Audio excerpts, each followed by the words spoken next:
Okay, I've got a question. As many of you are thinking about what's going on now in the world, what's going on in your neighborhoods, the rising crime rates, the question that has come in is, what if my neighbor is a sociopath? And I think it's a good question because we really don't know our neighbors. The way that we've been living in suburbia these days, and especially in the cities, but you get out of the cities, you get into suburbia, we're not inhabiting the worlds where we live. We inhabit media worlds. That's where our friends are. That's where the people hang out that we like to hang out with.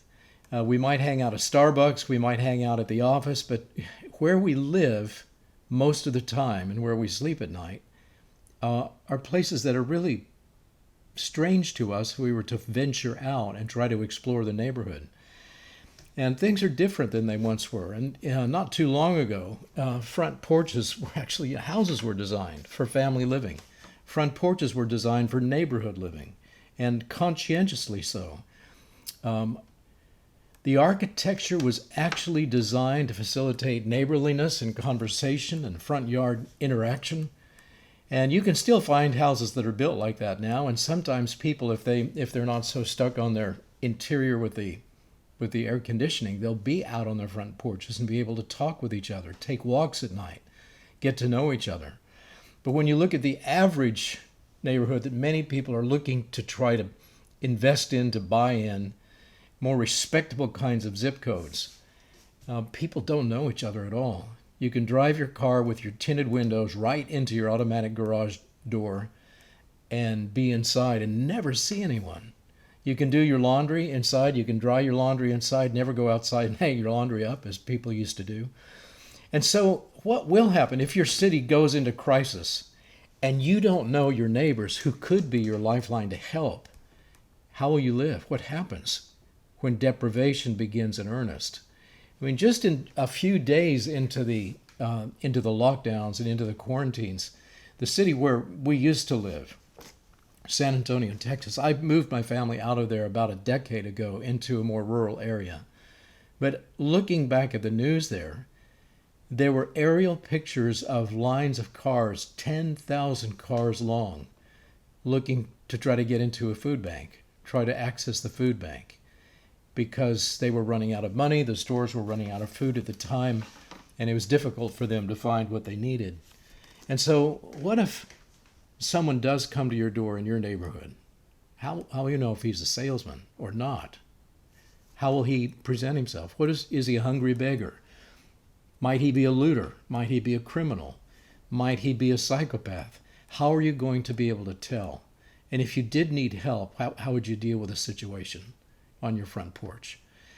Now, during America's last Great Depression back in the 1930s, hunger really was rampant. But misconduct was rare. Moral virtue in the population had been developed and refined to a higher degree, and that goes back decades leading up to the 30s.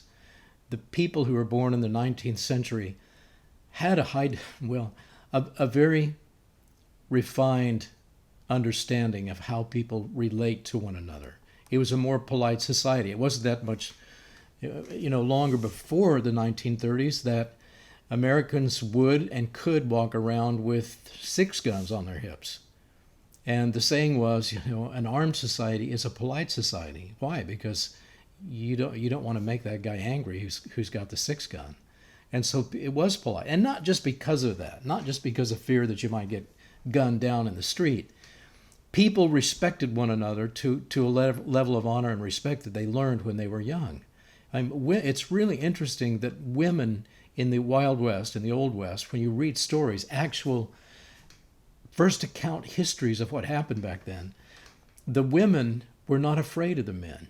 And even criminals. There's one story about a woman who was riding far out in the middle of nowhere on her horse, and she happened to, she was in the bush, in the brush, and she happened to come up on a rider who was riding really furiously on his horse, and he tipped his hat to her, as it would happen.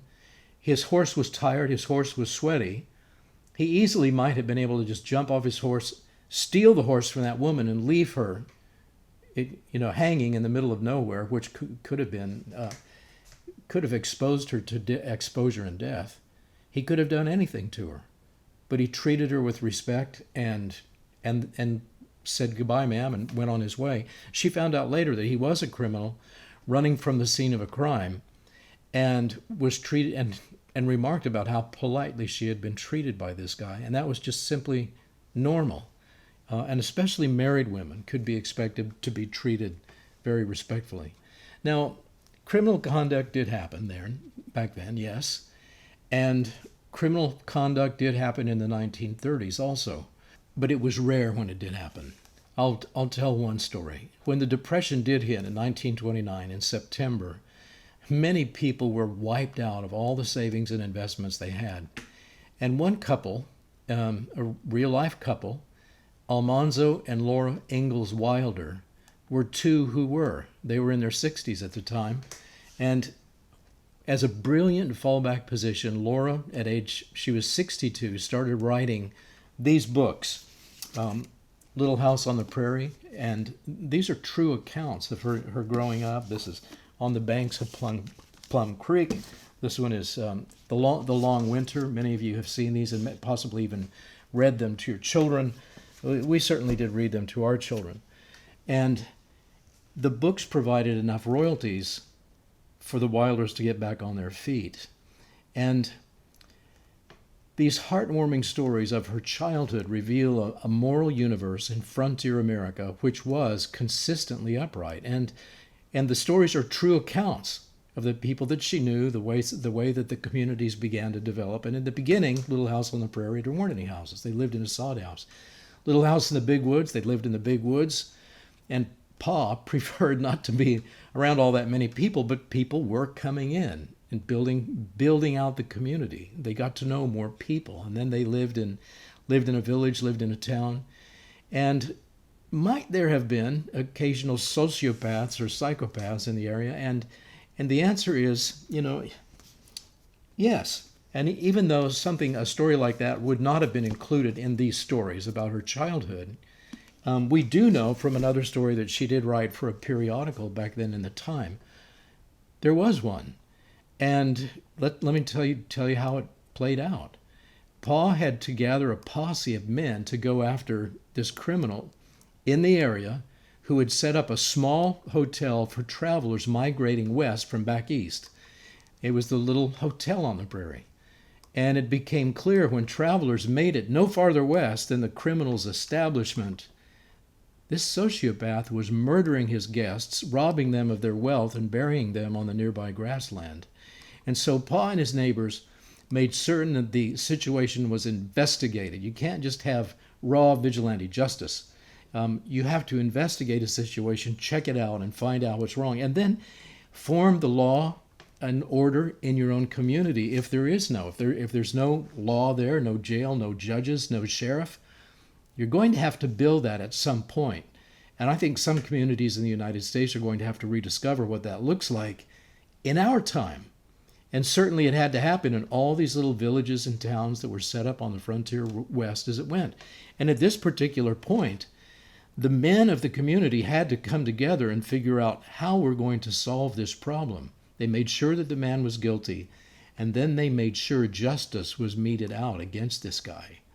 And he didn't kill or murder any more people after that point. And so most of the people of the Wild West had come to build a free and orderly civilization of families and farms and free markets. They had these high levels of discernment when it came to right and wrong, good guys and bad guys. So, somebody coming up to their door, they could probably tell once they got close enough, to really see who they were and what they were like, to make a pretty good, accurate judgment of who they were. Now, I'm not, as I said before, and I'll say it again, I'm not advocating any kind of vigilante justice. No, I'm advocating a well-known structure of law and order with a recognizable sheriff and his organized and lawfully elected representatives of community justice. Maybe it's his posse. For a quick arrest, a quick jury trial, due process, and quick execution of the guilty and exoneration of the innocent. Now, we've known about this process from going way back to the time of King Alfred in the 9th century AD. He realized that the way they had been doing justice for a long time in the British Isles was not as good as the system that he discovered in the Bible when some of the missionaries came into his area and brought it to him. And it was written in Latin at the time, and he, as king, he realized he needed a better legal system and a law system. He taught himself Latin so that actually he could read it, and then he began incorporating the elements of jurisprudence into his own law system and then passed it on down to his sons. Now, so we've known about how this works for a long time. You have to do due process. You can't have lynch mobs. You can't have people just say, I don't like the look of this guy, we have to get rid of him, let's hang him, or let's cut off his head. You have to have due process. And this needs to be established. It was established in the communities that went out to the frontier and established law and order. That was one of the first things they had to do after they had a reasonable number of people there. Local citizens formed and elected their own judges and sheriffs and posses, and which some of you may need to do in your communities if the judges and the policemen resign or leave, as many of them are doing right now. What are you going to do for law and order if they just clear out, if they're driven out, if they're there no more? What happens in a place like in a city, any town or village or city where that happens, or even one of these little autonomous zones, if there is no lawfully representative authority, there's a vacuum, and the vacuum will be filled by someone who will exert authority, and usually it's organized crime, organized criminals, gang lords like it was in Seattle. And then they fight and quarrel and bicker and kill each other until there has to be a whole new series of gang lords who do this. Now, America's moral universe remained largely intact up until this Depression era days of the 1950s. Let's talk about hobos for a minute. They were men who traveled from town to town looking for work so that they could send money back to their families. And where there was no work back east, they went west. They went wherever they could hear that there might be work, and they usually jumped trains because they didn't have cars.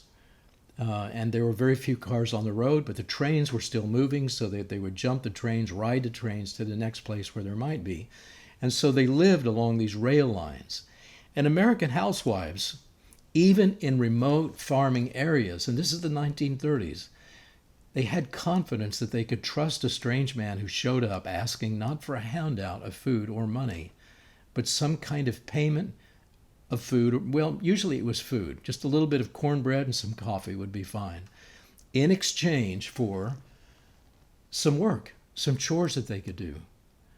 And every hobo on the rails knew that if he were to commit any injustice to one of these women, commit any kind of capital crime against any lady, he would never get away from justice. The other hobos would make sure that it found him, and it found him swiftly, and that he would be dealt with, because they didn't want their reputation as working men going from town to town to be tarnished. They didn't want people to become afraid of them.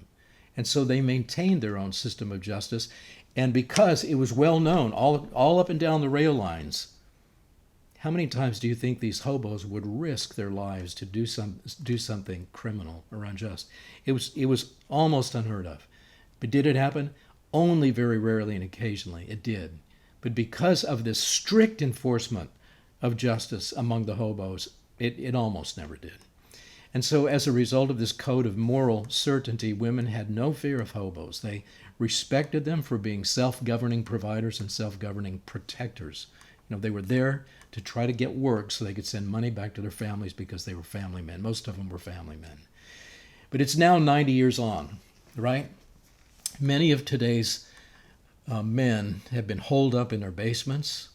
They're nothing but large adolescents, many of them. They've been playing video games down there in their mom's basement, Grand Theft Auto, watching pornography, harboring all the bitterness and the anger they had developed in a government school system which belittled them or emasculated them. And I remember, I went through that system. And that's what the system was aimed to do with me and to me. And it did. Yeah, and I didn't like it. That's why I found a young lady to marry who was in agreement with me that we would never put our children into that system, and we never did. And I'm thankful that they're following our example with their own children now at this point. Now, how many of these guys that I'm referring to who've been through this system, who are not responsible men, who know that there's so many different safety nets that they can fall back on anytime that they want to, how are they doing? How are they doing morally? And might it be that the category of dangerous criminal of sociopath might apply to them when social chaos breaks out? Now, we've quoted award-winning school teacher John Taylor Gatto earlier in other videos, and I want to quote him again. I want us to hear from him again. He said, quote, I've got a number of quotes here I want to read to you.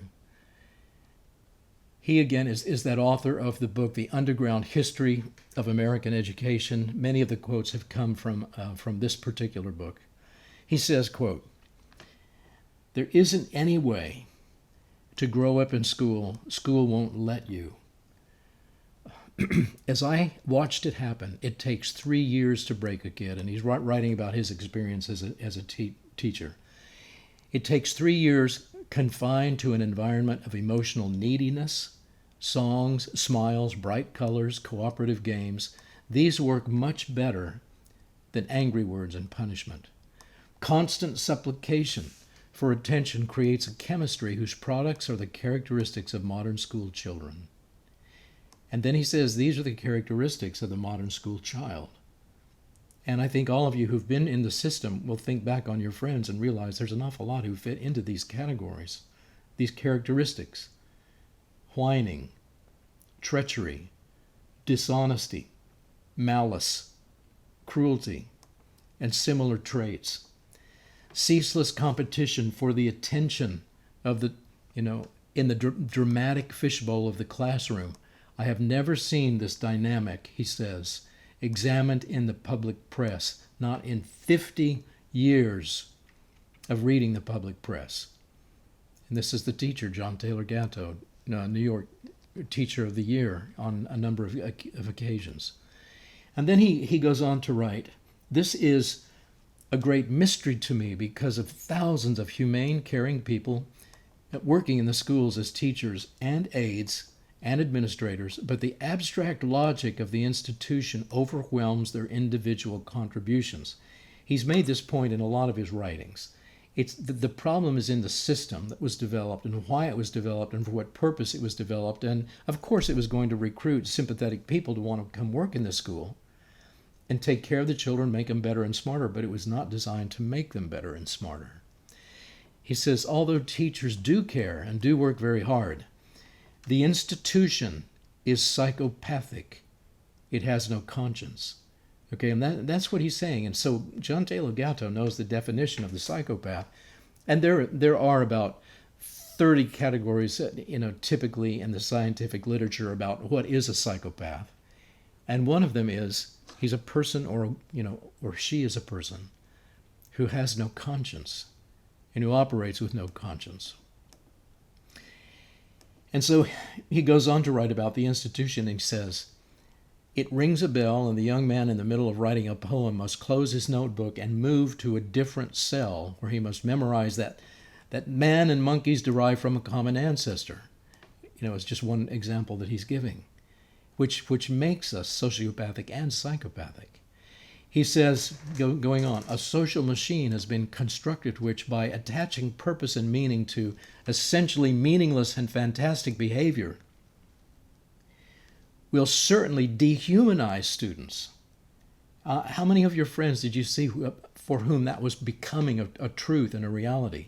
They were becoming dehumanizing them, alienating them from their own human nature and breaking the natural connection between them and their parents, to whom they would otherwise look for significant affirmations. I mean, I was taught when I went to school that my parents were, they were lower down on the chain of evolution.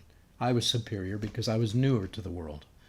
And that they were clingers, the bitter clingers to traditions that had been given to them by their grandparents and parents. Things that we needed to be getting rid of gradually as our society evolved and developed. And so I was taught not to trust my parents or to look to them for affirmation, look to them for morality, look to them for the truth that I should be seeking. And John Taylor Gatto says this is true all over the developed world. Okay.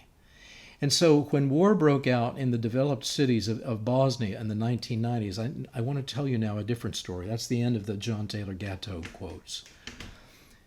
When the war broke out in the 1990s in Bosnia, one survivor of that war kept a record of what he learned from his neighbors. His name is Selko Begovic. And he watched and he then documented what he saw in the structure of government, which was formed after all the government fell apart. You know, what's going to form? Who's going to rise up in the vacuum to take over? Who's going to be the first leader to emerge in that absence of government? And he says there are two different categories of people that he watched and observed, but in terms of leadership, and he talks about different kinds of victims that were there in the society. But he said, but in terms of leadership, there was somebody that he called the bad man. And he writes about him, the first guy who assumed leadership in the community. He says, I knew a guy before the crisis in Bosnia who was a nobody, an ordinary worker from one of the industrial machine parts factories. Actually, I did not really know him any more than the usual hello on the street or football discussions sometimes in the neighborhood. He lived alone, looked decent, and had a typical work and after-work life at the local coffee house or the bar. If someone asked me to describe him, I would say just a guy from the neighborhood, or just a normal dude. When the crisis happened, he emerged as one of the leaders of a local group, and he was popular. He had something that made people want to follow him. The problem was that he had something that made bad kinds of people want to follow him. He was pretty much something like a psychopath. And this is the word that Selko chooses to use as he just remembers this man and describes him. Murders, rape, robbing, and everything else that goes with that was their way of life in that time. Did you get that? Murders, rape, robbing, and everything else that goes with that. That was their way of life. This little group that this man, this normal guy, had put together. And to make things clear here, I need to say that whenever I met him and his group out on the street, I would go and hide, even though I knew him from his former life as a normal guy. This guy was now someone very different. Sometimes he liked to catch a guy and make him run across the open space where the snipers were active. And this was true in Bosnia during that war. I mean, there were snipers on both sides just killing who came into range and who was visible, day or night. So the story goes, Selko says, if the guy chosen who was made to run across the open space, if he survived, and that rarely happened, then they shot at him. And if he survived that shooting too, then he would live. And the bad man called that, God will decide whether you're going to live or die. So isn't that interesting that he's actually referencing a sovereign God, though he's trying to play a sovereign God himself in the way that he governs and rules and bullies that society. Okay. Some people have a certain type of charisma, and he had a lot of it. When you add the fact that he was bad or evil, if you like, you got an explosive combination. He was something like a bad kind of hero, the man who weak people want to follow, and they would obey his commands. Also, when you add the fact that he provided security and food to them, that counted too. I was once in their nest, he goes on to write, or headquarters if you like to call it that. It was like a place taken from weird fairy tales, or like some drug-induced nightmare.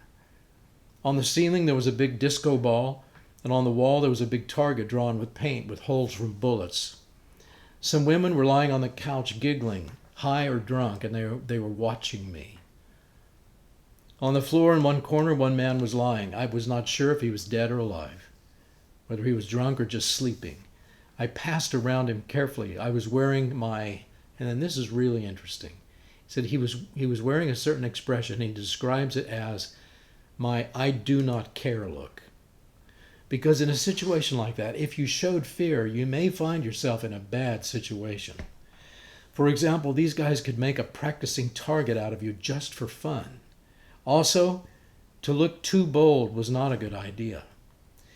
He was sitting in a bus seat, the bad man, the boss, was sitting in a bus seat taken from somewhere, and he had a hat on his head, the kind you wear with a tuxedo. It was a top hat. If all that was in a movie that I was watching, I would laugh a lot, but it was not a movie, and I did not laugh. My friend who brought me there introduced me to him and told him that I needed MREs, meals ready to eat. These are the military meals that were in circulation at the time because both sides in the military had them. These were undoubtedly meals that had been confiscated, stolen, hijacked, and it was part of the wealth that the bad man held. The friend who took me to the bad man was supposed to be my protection or something similar, but very soon I realized that I, just like everybody else there, was dependent on his goodwill. His first question to me was, "Are you going to a concert?" I was confused. And then he showed me a poster on the wall announcing some folk concert that happened a year ago in some distant and different world. I did not know what to say. He said, "I can get you tickets." And I said, "Okay, thanks." Nobody smiled. Some guy behind him was taking apart a machine gun and oiling it carefully. Anyway, we finished our deal and I went home. And while I was leaving, he said, "Don't forget to pick up your tickets," with a big fat smile. And I thought that he was crazy, but actually he was not crazy at all. He just had a big, great time since the crisis hit and enjoyed terrifying people to feel his power. He lived his dream where everything is allowed, where there is no punishment from society other than some other stronger and more wicked guy. And see, and this is what it's like in a crisis. Once the system of whatever semblance of a system of justice may have existed with police and with courts of justice, with a pressure of society looking out for everybody and after everybody, it's gone. It's a restraining power in society that's just removed.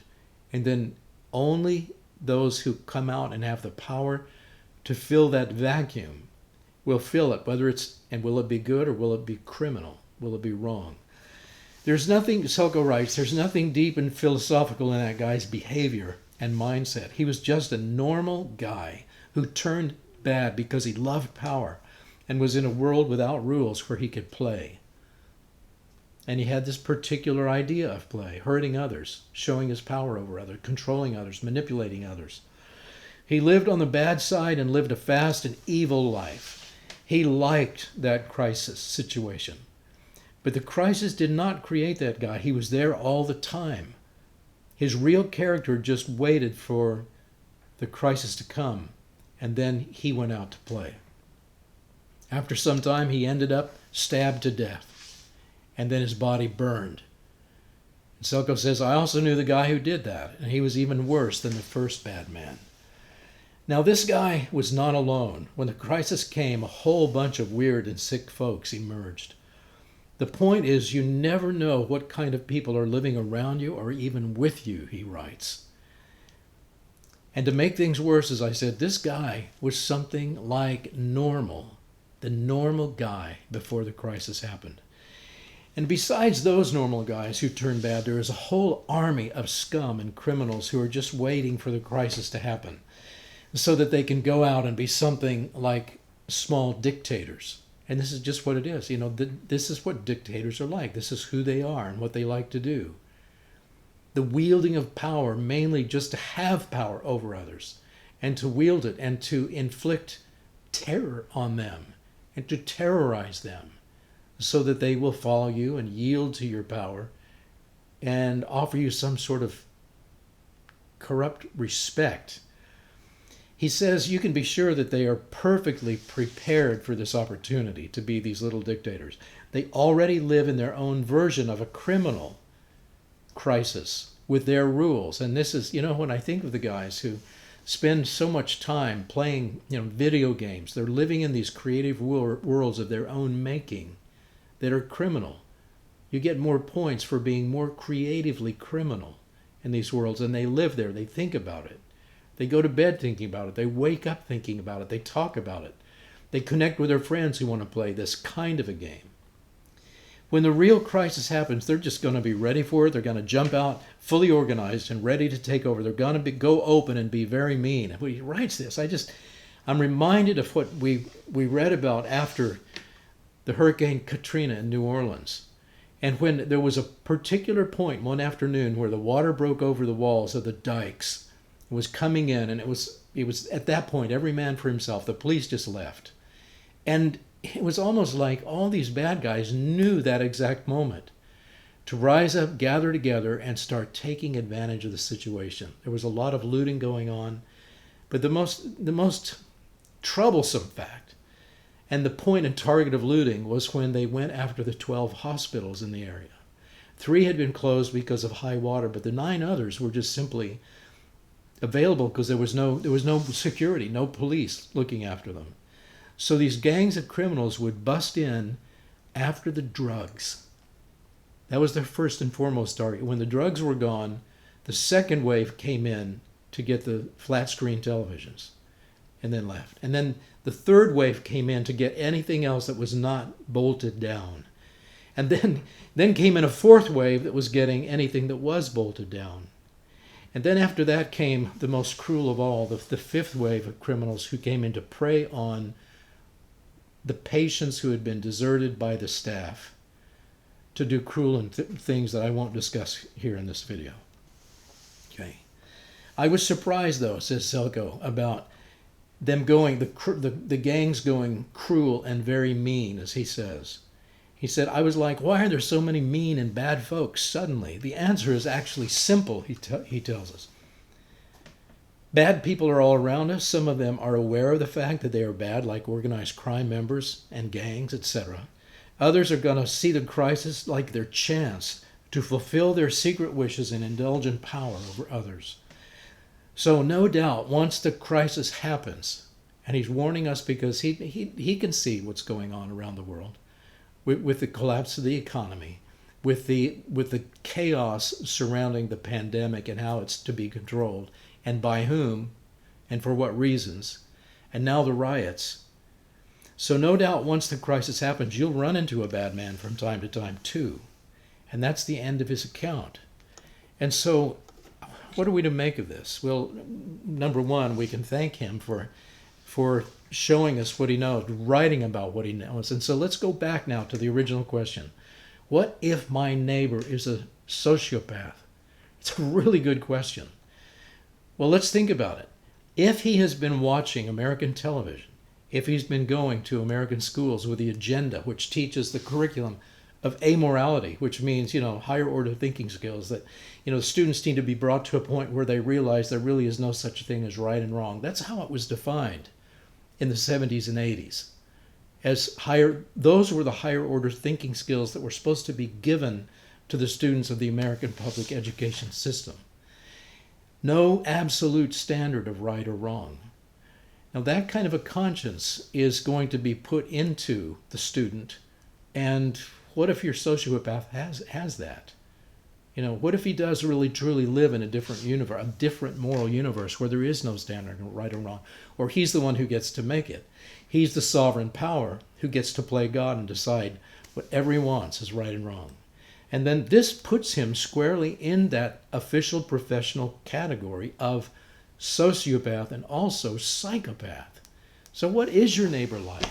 How well do you know him or her or all your neighbors? I mean, it's time now not to be ignorant about this. You need to do your research and your homework and find out about your neighbors, who they are, what they're doing, and why.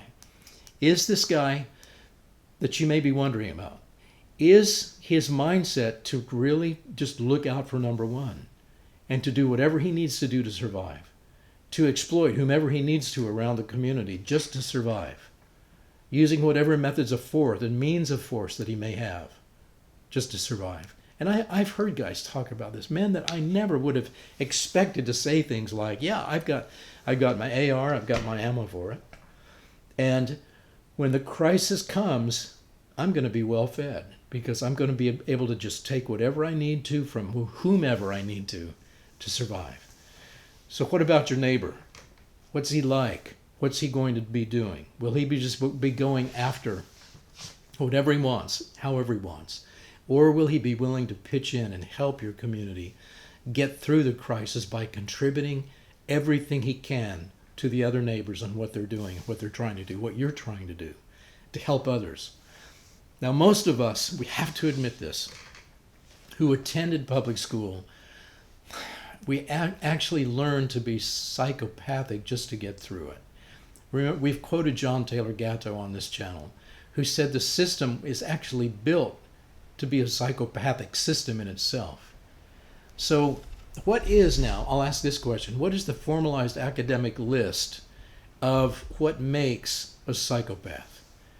They do operate, of course, in a totally different moral universe, say the scientists who study them.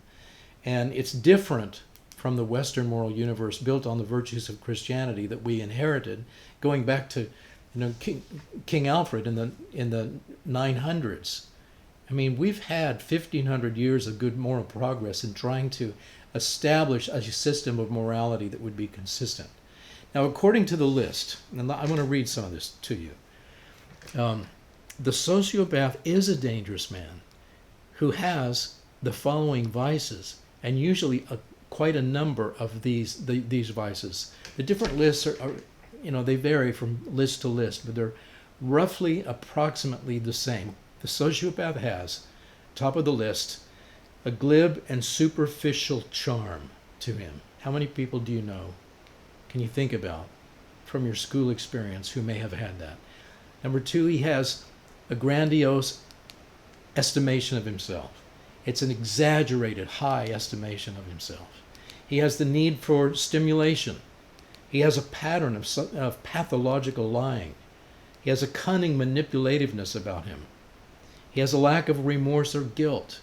I mean, as I read through these things, do they fit people that you know? People that you had to spend years and years with in the government school system. He has a shallow affectation of things that he's learned to pick up that are just really, they're superficial affectations of his personality and how he wants to portray himself and how he wants to identify himself.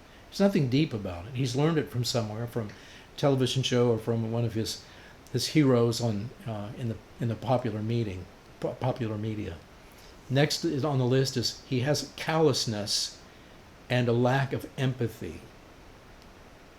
He has a parasitic lifestyle. He really won't work for himself if he can get other things from other people and take advantage of other people. Next, he has poor behavioral controls. He really can't control himself. He's not a self-governed person. There is sexual promiscuity in his life. Lots of different sexual partners. Early behavioral problems marked his life. A lack of realistic long-term goals. This kind of person like this likes to dream about get-rich-quick schemes and how he's going to do it and makes plans for these things and might even work really hard for a week or two at them. But they're not realistic long-term goals. And they're abandoned for, again, other unrealistic long-term goals. There is impulsivity, in chasing all these things. There is gross irresponsibility. There is the failure to accept responsibility for his own actions. I mean, just his own personal actions. Blame others, cast the blame somewhere else. There are many short-term marital relationships. There's juvenile delinquency. There's criminal versatility. That's what I was talking about with those who play some of these games. They can learn to be extraordinarily versatile in what they do to get what they want and how to manipulate people and how to simply take what they need. Most of us who watch American TV and play some of these games know that you really get points. You get praise for being good at some of these things, being versatile in a criminal way. In Hollywood, the more creatively shocking you can be with a movie script, the more money you can make. The more the options that are given to your script are really high, much higher than some of the other ones. And so the question is really, really a good question. What do I do if my neighbor is a sociopath? Let's try to close out here. This is the best answer I can give you. The entire neighborhood, okay, it's not something that you can just do yourself. The entire neighborhood has to stand against this conduct. If you begin to act out, if he begins to act out any of the things on this list, what is in his nature, the kind of things that Selko is writing about, the entire neighborhood must send a unified message to him, which says, hey, sociopathic conduct will not be tolerated in our neighborhood. We're going to live a different way. We're going to work toward a goal of peace and prosperity for all that we are, all that we can do, all we can look out for one another. We're going to do these things together. And we're all keeping an eye on you, just so you know, we're watching you, all of us. And so this is the message he needs to get. There's a moral universe in our community, and we agree on it. There are some things that are right and some things that are wrong. We have a standard of morality. Stealing of food is theft, won't be tolerated. Breaking and entering after dark will probably get you shot. And working for a living is how you must be thinking about survival from this point on. If you don't have a job, you've lost a job, you don't have any money, you can still survive in our neighborhood. You can always barter your time and ingenuity for wealth. You can trade your strength. If you've got a strong back, you can use that to survive. Men have always done this. Able-bodied men are needed to rebuild a society and an economy. So which side are you on? Are you with us or are you against us? And so when society breaks down all around us, we will have to preserve civility in our own little corner of the world. This is where it's going to come down to. There won't be people who can come rescue us. The government will not be there to rescue us. There will have to, this is happening right now in some corners of European society. The police are going neighborhood to neighborhood and saying, look, we're sorry, but we just want you to know, we cannot look out for your communities anymore. We just are too short-staffed. You need to come up with ways, neighborhood watch organizations, barricades, whatever you need to do to protect yourself from the growing crime in our area. We can't help you. So, this is happening in other places already. This is in Sweden. There are quite a few number of neighborhoods that are in this category. So, all right. In our community, you need to tell these guys who are questionable in your community that there will be quick, organized due process and justice meted out to restore order. We're going to live in order. And we're not going to be like the people in New Orleans during the time of Katrina. I'll tell you one more story. I was told about this by someone who lived in a really nice neighborhood. Was shocked was what was going on in the neighborhood, what misconduct some neighbors were doing to other neighbors, even just a few days after the crisis began. He told of a story of where one neighbor took his handgun and he went next door to his neighbor who had done a lot of preparatory work to be able to take care of his family with food and with a generator. And the neighbor with a handgun just walked over, unplugged the generator, turned it off, and drug it away. And the homeowner said to him, hey, what are you doing with my generator? And the gunman said, it's my generator now. End of conversation.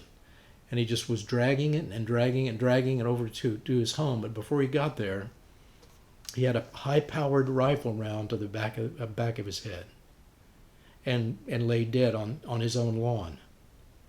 And so then the man with the rifle, the man who owned the generator, went over and picked up his generator and called the police and reported to the police what had just happened and what he had done, and said, hey, there's a dead body in this yard, and was told, well, we'll have to pick it up later when we pick up all the other dead from the flood. And there were no charges filed or anything at this point, because this kind of justice is the kind of thing that can and sometimes must happen in situations like these, and may have to happen in your neighborhood and in your community, defending your property, defending your families from deadly force when those might bring it against you. So would-be sociopaths may not be living too long in some well-armed neighborhoods that are well-organized with people who know each other and know what's proper kind of conduct. You can't just go around shooting people if you're having a bad day. And if your neighborhood knows, no, we're not ever going to do that. We're not going to take human life like that. But if there is due process done, good investigation done, and there needs to be justice meted out to someone and there's no police left to do it, we will find other ways to either confine the person or punish them in ways that will get the message out. Consistent message. We have to preserve law and order in our community, and we're going to survive this. We're going to make a well-functioning, free market economy with our gardens and everything else that we're trying to do in our community. And so if you see other sociopaths ganging up together, trying to do things, that could be a problem. Once they gain control of high-powered weapons, they can control the community. So in summary, if your neighbor is a sociopath, you need rock-solid unity and strong friendships with everybody else, all your other neighbors, who are not sociopaths, who know how to think, know how to preserve justice and order, know how to work hard to preserve a free market economy.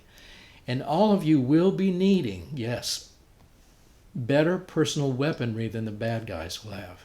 And so your course of action should be clear. Your first priority, I'll say this twice, is to get to know all of your neighbors. So please go out and do that. Get to know all of your neighbors. Please share this content with your friends. Subscribe and hit the notification bell to get announcements on new content.